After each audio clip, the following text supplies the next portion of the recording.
Um, so we have about 10 plants, 10 plants here. We A lot of persons are asking that we find them. So let's just go out and get them. I mean, we have Chromolina bengalensis, Euphorbia heterophylla, Ipomoea Involucrata, Phantomarus, Cedar Autouta, Treeax Procumbent. We have Aspilia Africana, Chromolina Dorata, and Mimosa pudica. So, I mean, they're having difficulties finding where they are. So, I just felt maybe we should just go and get it. Jeez.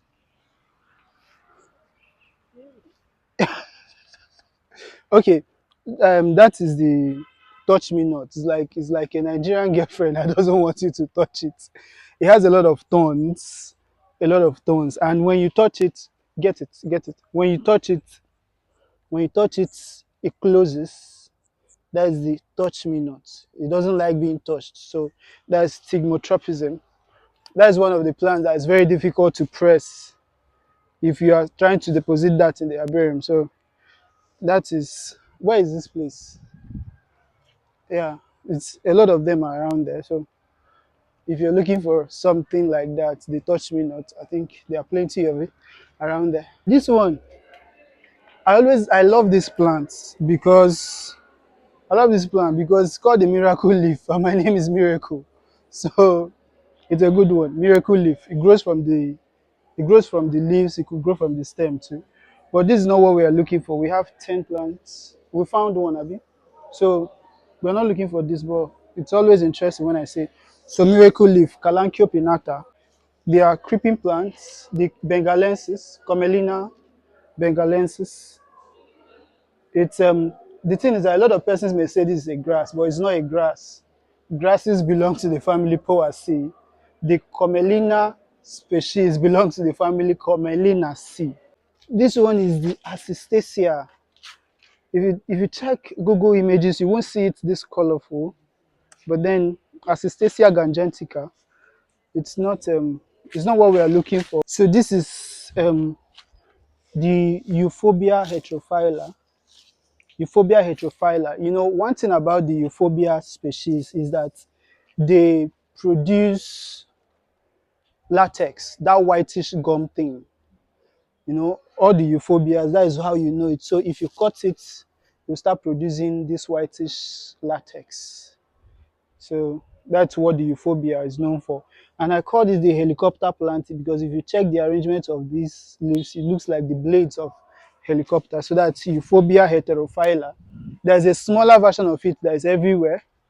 A smaller version of it that is everywhere. That one is the euphorbia heater, but that one is more common. Then that one is in our list, Abi? Yes. Then we have this one.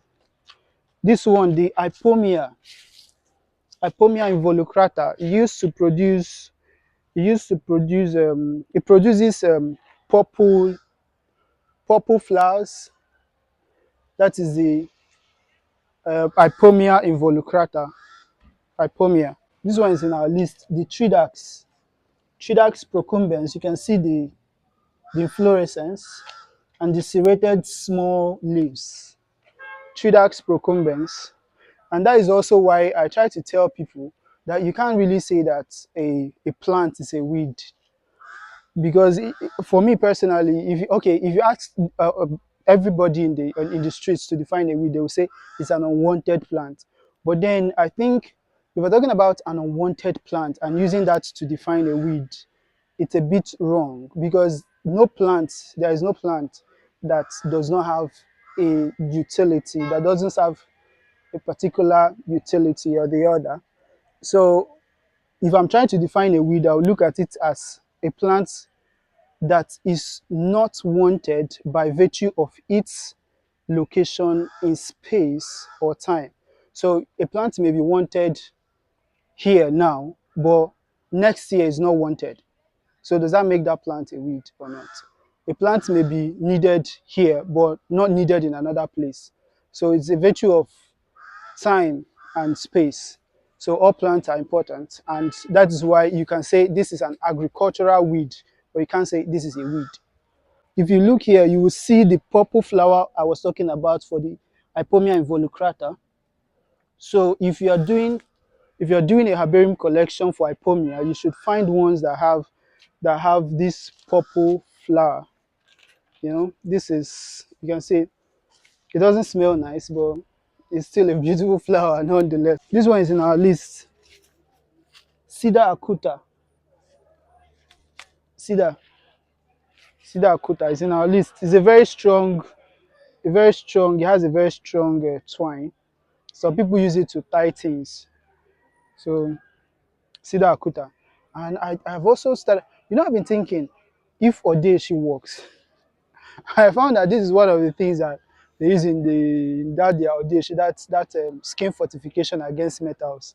So I don't know if it works.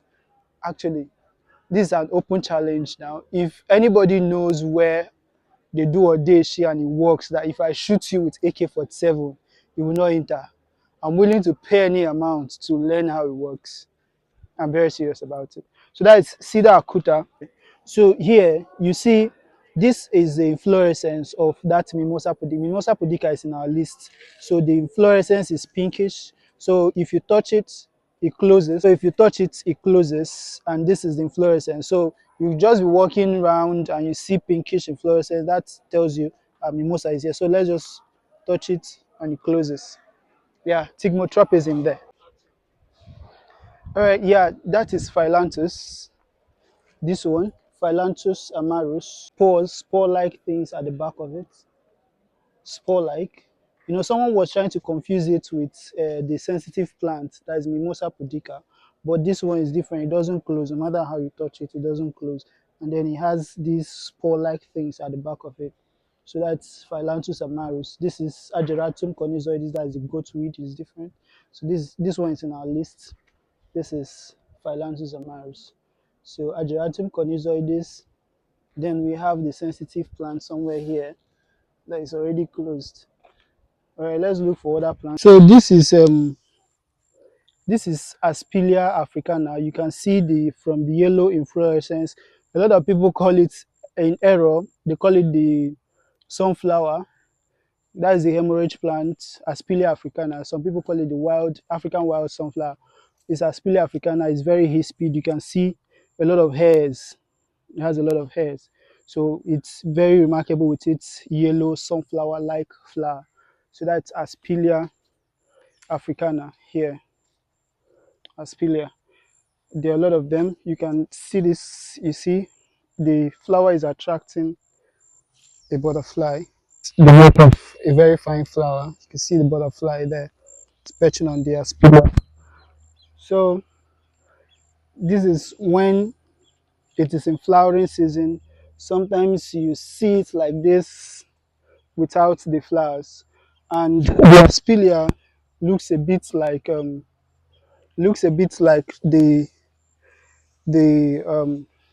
Chromolina Dorata. This one is Chromolina Dorata. It looks a bit like the Aspilia that we saw earlier, but if you check, it's not as hairy as the Aspilia.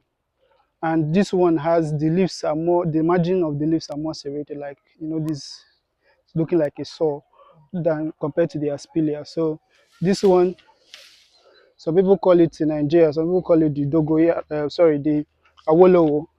Have a look.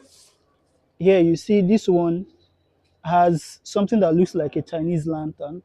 So this plant is actually called Physalis angulata. Physalis angulata. Physalis angulata is also called the Chinese lantern because those Chinese lamps that look like this, like there'll be a bulb inside and then they have something covering it. So that is why it's called the Chinese lantern. So this has a fruit inside. And recently I learned that some people eat this. Have not had it before. Yeah, some people eat it and they say it's very sweet, but this one is not yet mature. And from the look of my face, you know that I feel tempted to taste it. But yeah, I'll take it. I'll take it back to the office and then probably do that. This is the Phyllanthus amarus. You already know this one, Phyllanthus amarus, because of this. the spore-like things at the back of the leaves. So this is not what we are interested in here. We are interested in milkweed. This one that has this white inflorescence, milkweed. We are interested in this one, the Gomphrena cellulosoides. Gomphrena cellulosoides. So this, you see the whitish inflorescence. So yeah, it's beautiful. So I think that's all. I need to go back to the office. My lunch break is over, and I'll see you guys in the next one. And yeah, I'll have to give this back to the people who asked me for it. So I'll see you guys.